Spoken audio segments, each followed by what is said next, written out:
Još uvijek tražiš svoje bilješke? Da, ne mogu ih naći. Ne znam gdje sam ih ostavila. Koji predmet? Kemija. Imam rješenje.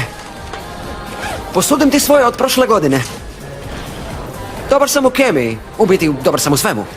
Da, i jako skroman. Ajde, poslužit će ti. U redu, hvala. Pazi, uzimanje tekućine dok učiš izaziva smetnje, proljevanje vode i zbogom USB stik. Ne brini se, pazit ću. Sve ću sprintati i vraćam ti stik. Trebaš još nešto? Da dan traje dulje od 24 sata da stignem naučiti. Ali mislim da mi tu ne možeš Pa, pomoći. za sad ne kontroliram vrijeme i prostor.